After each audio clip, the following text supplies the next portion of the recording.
त्वच्चैषवं त्रिभुवनाद्भुतमित्यवैमि यच्चापलं च मम वागविवादगम्यं तत्किं करोमि विरनन्मुरलीविलास मुग्धं मुकाम्बुजमुदीक्षितुमीक्षणाभ्याम् पिञ्चावतंसरचनोचितकेशपाशे पीनस्तनी नयनपङ्कजपूजनीये चन्द्रारविन्दविजयोऽध्यत वक्त्रबिम्बे चापल्यमेति नयनं तव शैशवेनः पर्याचितामृतरसानि पदार्थभङ्गी वल्गूनि वल्गितविशालविलोचनानि बाल्यादिकानि मदवल्लभभावितानि भावे लुटन्ति सुदृशां तव जल्पितानि पुरः प्रसन्नेन मुखेन्दु तेजसा पुरावतीर्णस्य कृपा महाम्बुदेः तदेव लीला मुरलीरवामृतं समाधिविघ्नाय कदा नु मे भवेत्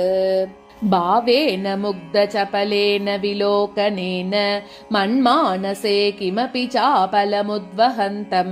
लोलेन लोचनरसायनमीशनेन लीलाकिशोरमुपगूहितमुत्सुकोऽस्मि अधीरबिम्बाधरविभ्रमेण हर्षार्द्रवेणुस्वरसम्पदा च अनेन केनापि मनोहरेण हाहन्त हाहन्त मनोदिनोति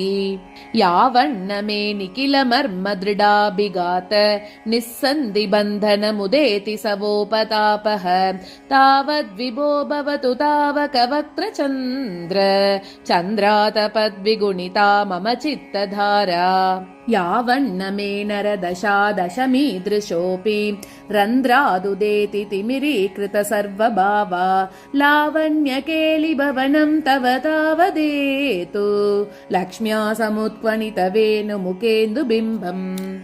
आलोललोचन विलोकितकेलिधारा नीराजिताग्रसरणे करुणाम्बुराशेः आर्द्राणि वेणुनि नदैः प्रतिनादपूरैः आकर्णयामि मणिनूपुरशिञ्जितानि हे देव हे दयित हे जगदेकबन्धो हे कृष्ण हे चपल हे करुणैकसिन्धो हे नाथ हे रमण हे नयनाभिराम हा हा कदा नुभवितासि पदं दृशोर्मे अमून्यधन्यानि दिनान्तराणि हरे त्वदालोकनमन्तरेण अनादबन्धो करुणैकसिन्धो हाहन्त हाहन्त कथं नयामि किमिव शृणुमः कस्य ब्रूमः कथं कृतमाशया कथयत कथं धन्यामन्यामहे हृदयेशयं मधुर मधुर स्मेराकारे मनोनयनोत्सवे कृपन कृपना कृष्णे तृष्णाचिरं लम्बते